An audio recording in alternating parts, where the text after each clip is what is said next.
Yeah, it isn't.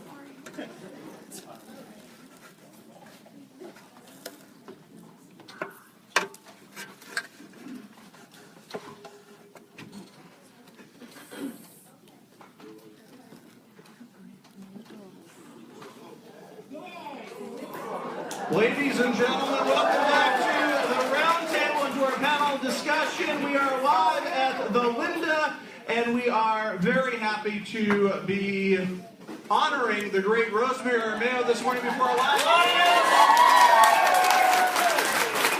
All right. Rosemary's been asking all morning for her cake, and the cake has just arrived. It's from Krishan, and we're gonna be digging into that sucker in just a second. But I promise we'll get you a piece. Before we did that, and while we had all of our panelists here before us, I just wanted to do a toast because some of our panelists have to leave and go do actual work.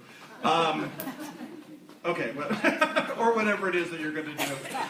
But I hope you will join me in toasting. We have lovely champagne flutes. We have wonderful champagne. I have a whole bunch of people to thank for all of the stuff that was donated to this, and I will do that in just a moment. But before I do that, I just want to toast Rosemary Armao. I think that the outpouring of love in this room is obvious. I had the great opportunity to spend last week, a couple times last week with Rosemary in public settings, and we went to New York together. We had a wonderful time. But to see people interact with her and to see how much inspiration and love and joy that she gives them is really inspiring to all of us.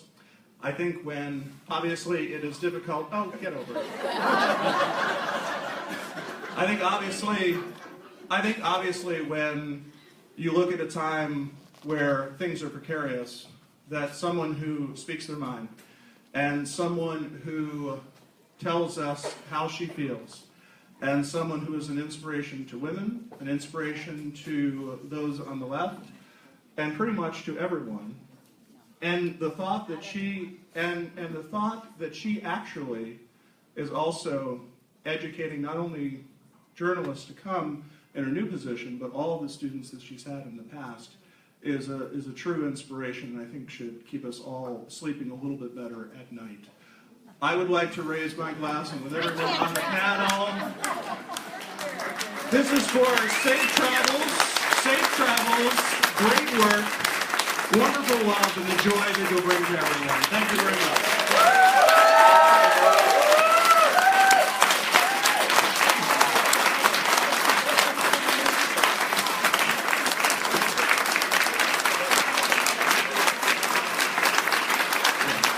All right, and before we think about it, by the way, if anyone here doesn't want the champagne, let me know, I'll take it.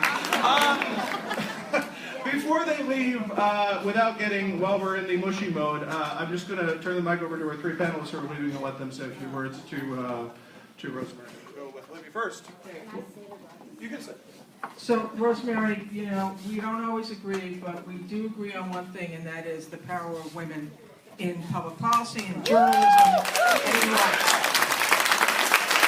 And I just want to take the opportunity for those of you out there in Radio Land, and even those of you here who paid to come, to do another contribution to WANC in Rosemary's honor.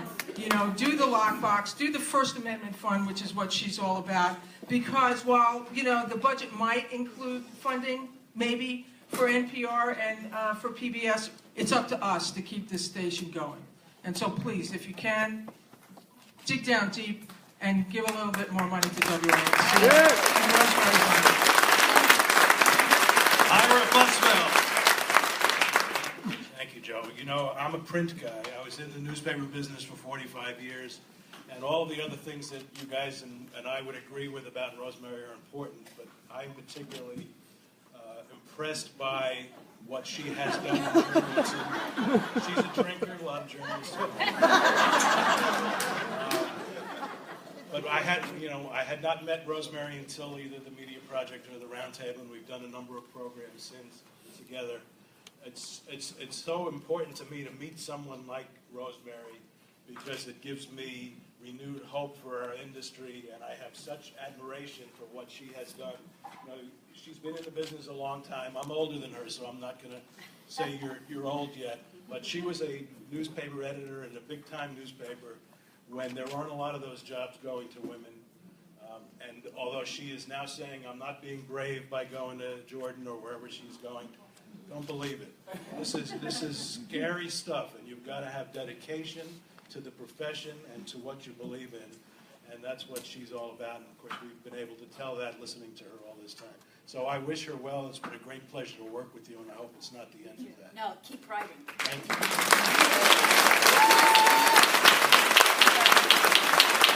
I want to talk about hope for the future, and there's someone in the audience I just want to say a brief hi to, and that's May Burris Wells. She's a student at Emma Willard, and she wanted to come and hear about journalists. I am going to so hook her up. And they give me hope because there are smart, bright, young, intelligent people who know how important this is, and they're still out there. So thank you, May.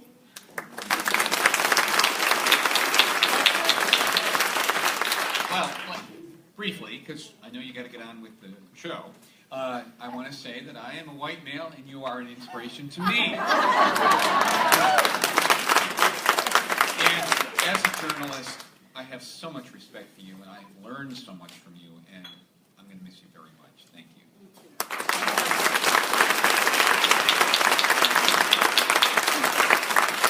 Rich, you're up.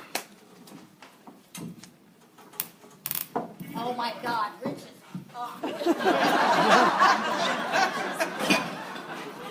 I got a drink for this one. So the first thing Rosemary ever said to me was, I heard you were a conservative. How could you even be that?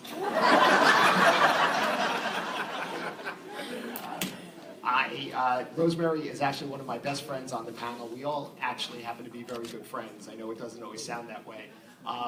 I think you're really brave. I think you're really smart. I think you're really funny. I think you're really good at what you do. I'm going to miss you a lot. Oh, me too. We took a lot of criticism yesterday, which because we actually agreed on something, which is that Trump might be right about a shutdown would be good for the country. So we heard from 9 billion federal workers and friends of federal workers about how insensitive we were. So.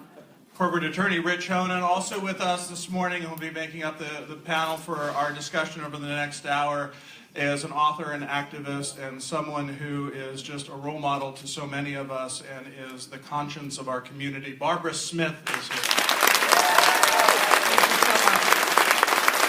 I think I'm already getting a little overclapped. I'm so sad that we won't be doing the radio anymore together, at least not predictably so. And I also think that you are courageous to be going to places where telling the truth and exercising what we understand as our First Amendment rights, but not there, where that's a dangerous thing to do. There's so much that they're going to learn from you. I've learned a lot, and one of the things that I really appreciate is how much you know about the inner workings of foreign policy and what's going on in countries that I can barely spell the names of. So I've been listening. When I listen and am not on the show, I hear the things that you're saying. I said, who's going to say that from now on? So I love you, miss you already. Also joining the panel as a communications consultant, a lot of people have said, oh my God, who's going to replace Rosemary? Well, nobody's going to replace Rosemary, but we have a wonderfully talented, a woman with an incredible resume who has just been with our program for almost a year now and has just been knocking all of our socks off by her depth and the information that she has in her head.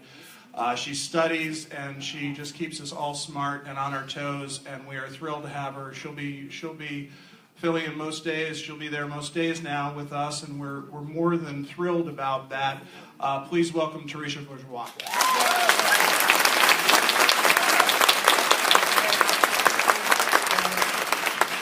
I'm the wonky one, of course, and so I have to research, and I was looking at Rosemary's resume, which is, I mean, I know she was astounding, but just the list of countries that she's been and worked in: Sarajevo, Bosnia, Uganda, Ghana, Turkey, Cairo, Balkans, and that's not even half of it. I mean, your commitment to journalism in this country, around and around the world, is astounding. and this endeavor that you're going on is so important. And I think if we've learned nothing in the last couple of months under the Trump administration, we've learned how vital journalism is to sustaining and building democracy. And the fact that you're courageous enough to go where you're going and to do what you're doing is really astounding. And it's just an honor to know you and to have This been is part so of this. uncomfortable. Lean in, absorb it, but you deserve it. It's really, what you've done in the past and what you're about to do is really incredible. And it's been a gift for me to be able to be part of the back and forth with you and learn from you. And of course, I'm the boring, wonky one, and you're the quippy one, right? That's how she always described. I'm still going to be using you online to do research, however. Just check this out. And people, the number one question I get after "you're going where" has been, who is going to control Alan now? So I've been trying to give... Why do we need someone to do that? I've been trying to give Teresa lessons in not being so polite. She always says, "Oh, Alan, I'm sorry to interrupt." No. And finally, Alan Sharpton. Well, I haven't got a whole hell of a lot to say, but Shocking the crowd. However, because I'm not used to that. But I do want to thank somebody many of you haven't heard of, Teresa Harrison, who was the chair of the communications department. And who, when we were setting this panel up, and when Joe and I had this idea we were going to do it, I said to Terry, will you be on our panel? And she said no, but I know who can. What? I was not your first choice? And that's how we got Rosemary. The only thing I'm going to say about her, and I don't want to be seen as condescending or patronizing, but I do love her.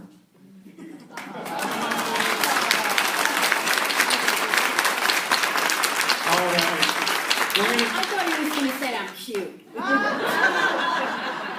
I said one they time... wanted to take you to Fire Island to show you. You didn't work at Fire Island, Alan. There was a picture of you in your pussy hat on the train, and I said to you that you looked adorable, and you said, "That does not flatter me." Well, we actually had a picture of me and Alan. We had a Fire Island sweatshirt on, and you can imagine why. So we put this on Facebook, and I've gotten at least 4 inquiries about whether this was my new boyfriend. So Griselle, relax. You can do worse. We're going to take a break, ladies and gentlemen. When we come back, we'll get into the meat and bones of our conversation, and we'll be back. We're live at the Linda for Rosemary.